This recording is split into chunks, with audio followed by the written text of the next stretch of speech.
Vous avez compris, vous avez écouté ce qui se passe en Côte d'Ivoire. Près de 2 mois, pas un seul grain de cacao de cette coopérative n'est sorti.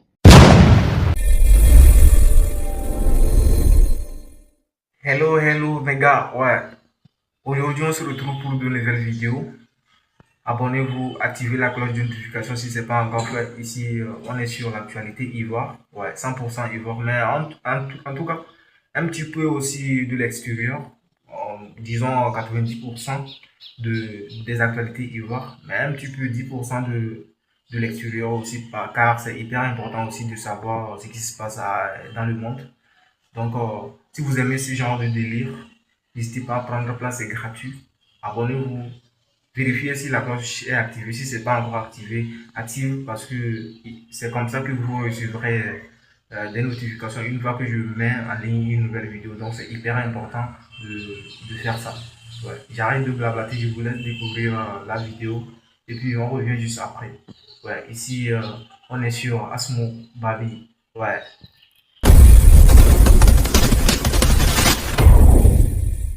Cacao en crise en Côte d'Ivoire. Son cours a chuté, mais le prix fixé par l'État ne baisse pas. Du coup, des milliers de tonnes de cacao ne trouvent plus d'acheteurs et s'entassent dans les entrepôts. L'État s'est engagé à racheter le stock, mais l'État et les syndicats ne sont pas d'accord sur le volume de cacao entassé dans ces entrepôts.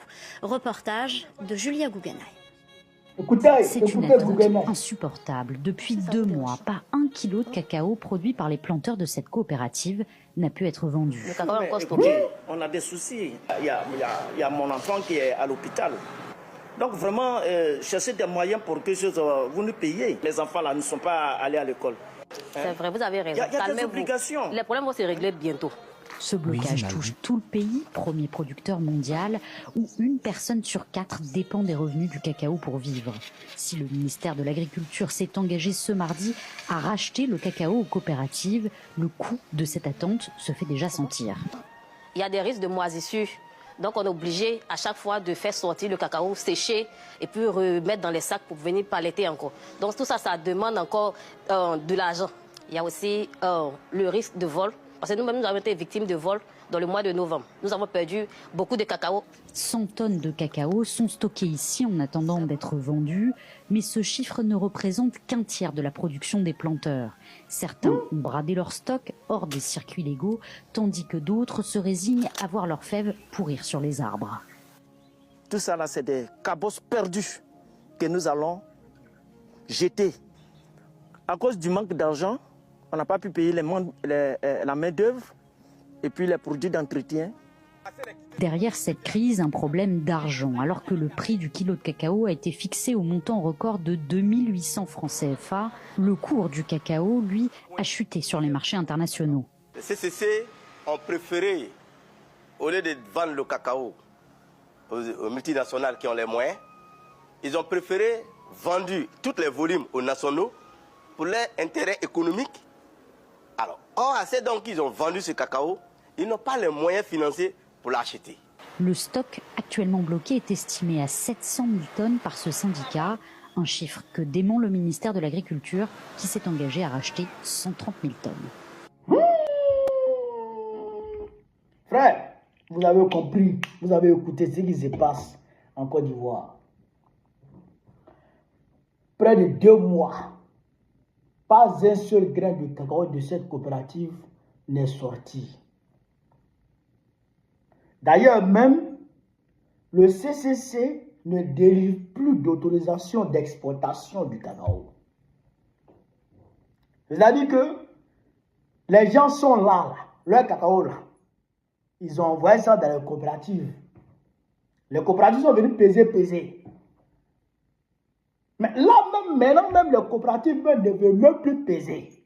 Mais ce qui est déjà là, c'est ce qui est déjà stocké dans les magasins. Ce qui est encore stocké dans les camions qui sont là. Donc ça ne bouge pas. On ne va pas prendre ce qui est dans vos magasins encore pour acheter dessus. Donc eux-mêmes à l'air, cacao cherche les acheteurs. Les acheteurs même s'ils cherchent.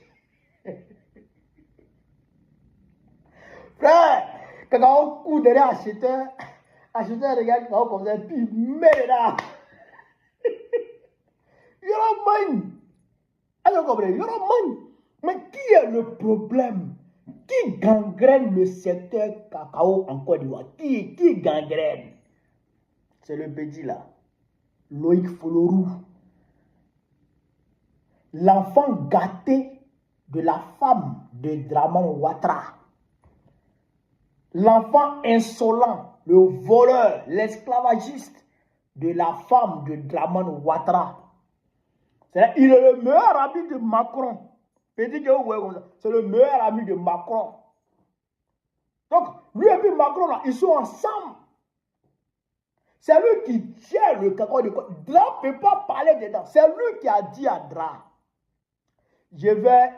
Moi, je peux faire évacuer le cacao. C'est-à-dire que 90% du cacao ivoirien par anticipation avant que le prix ne chute sur le marché international. J'ai les moyens de ça. Il a mis ses opérateurs. Il a créé, d'accord, des petits opérateurs économiques sur le terrain, des petits acheteurs sur le terrain, d'accord, qui travaillent à son compte, qui travaillent pour lui. Donc, ils ont mis de côté les grands groupes comme Kagil. Ah, mais vous avez vu que Kagil a fui, non? En septembre, Kagil a quitté le pays. Or, Kagil était là depuis 1997. Kagil était en Côte d'Ivoire. Le géant américain, le géant du cacao américain, Kagil a quitté la Côte d'Ivoire. Quoi? Kagil a fermé ses portes. Mais Kagil, c'est des promotionnels du cacao. Et ils savent qu'aujourd'hui, cette année, le cacao a donné. On ne peut pas acheter le cacao au prix record de 2800 francs et puis s'en sortir sur le marché. Et ils savaient. Mais petit là, il savait. Mais il a fait croire à Dra que lui peut gérer. Et Dra lui avait confiance. Dra lui a confié la gestion du cacao. C'est-à-dire que le monopole du cacao, tout le cacao de Côte d'Ivoire, Dra lui a confié ça. Et le petit là, quand Kagil a mis dedans, aujourd'hui, il refuse d'acheter le cacao à 2800. Or, il a dit à Dra qu'il peut acheter. Il a dit à Dra qu'il peut acheter le cacao à 2800. Il peut acheter le cacao à 2800 et puis vendre. Et puis gagner son argent dedans. Quand les grosses entreprises sont parties là, quand les grandes multinationales sont parties là, il dit qu'il ne peut plus acheter. Même, vous avez vu que Adjoumani a été débarqué de son poste de ministre de l'Agriculture. Qui a fait ça? C'est Petla. Parce que Adjoumani, le 20 janvier dernier, Adjoumani a fait un communiqué pour dire, une conférence de presse, d'accord, dans laquelle il a dit que l'État va payer 123 000 tonnes de cacao à 2800. Il dit pourquoi Adjoumani a dit ça? Petit a dit pourquoi Adjoumani a dit ça? Est-ce que c'est Adjoumani qui paye? Il a mis gomme sur Adjoumani. C'est pourquoi Adjoumani a été débarqué. C'est pourquoi Adjoumani a été débarqué de son poste de ministre de l'Agriculture. Il a fait partie Kagil. Ce grand groupe-là, il a fait partie Kagil. C'est pourquoi d'ailleurs tout est fâché contre Dra. Est-ce que vous comprenez? Puisque Petla, il travaille avec Macron. Or, là, Macron ne veut pas sentir aucune autre multinationale en Côte d'Ivoire. Il veut que tout soit français. Donc, c'est petit là, le fils de la femme de Dra, la française, le petit français, c'est lui qui est en train de faire souffrir nos parents comme ça. Tu dis tu peux acheter, Dra a donné le prix. Maintenant, tu dis tu n'achètes plus. Il dit il n'achète plus à ce prix parce que ça ne va pas. Il dit parce que ça ne peut pas. Mais c'est un insolent, c'est capricieux. Il a dit je l'ai fait. Aujourd'hui, il ne peut pas faire. Et puis on dit, mais pourquoi tu ne peux pas faire? Il dit, parce que je ne peux pas. Il n'a rien à dire. Il dit, il ne peut pas. C'est fini. C'est Petla qui crée tout le problème à nos parents. Mais quand on parle aux gens, mais ils ne comprennent pas. On vous a dit, Dra, là, il n'est pas bon. Dra n'est pas bon. Dra n'est pas bon. Lèvons-nous, chassons Dra. Les gens ont dit non. Apolitique. Aujourd'hui, là, c'est pourquoi nous nous battions, là. C'est ça qui est en train de revenir vers vous, là. C'est ça qui vient vers vous. Nous, on se battait contre tout ça, là. Pour que la Côte d'Ivoire soit un État sérieux. Un État sérieux. C'est-à-dire qu'un État dans lequel l'enfant de la première dame ne veut pas venir imposer ses déshydratats c'est-à-dire que sur les citoyens. Nous, c'est un État sérieux que nous on veut créer. Mais vous ne suivez pas ce qu'on vous montre, ce qu'on vous dit. Vous êtes apolitique. Voilà, apolitique maintenant qu'on vous sait maintenant. Ton enfant ne peut pas aller à l'école, ton enfant ne peut pas se soigner. Or que tu as le jet. Le cacao, c'est l'or. Le cacao, c'est de l'or. Le cacao, c'est de l'or. Tu as l'or à la maison et puis tu ne peux pas manger. Puis tes enfants ne peuvent pas aller à l'école. Drap, là, il faut le dégager. On vous parle toujours. Il faut qu'on le dégage. Voilà ce que je voulais vous dire. Vive l'Afrique libre. Vive le panafricanisme. Vive le plan africain. Babo présente quoi très prochainement, Inch'Allah. Ouais, on se retrouve à la fin de la vidéo. Qu'est-ce que vous en pensez de ce que vous avez regardé et tout? N'hésitez pas à me passer vos avis dans les commentaires parce que vos avis aussi, ça compte vraiment pour moi.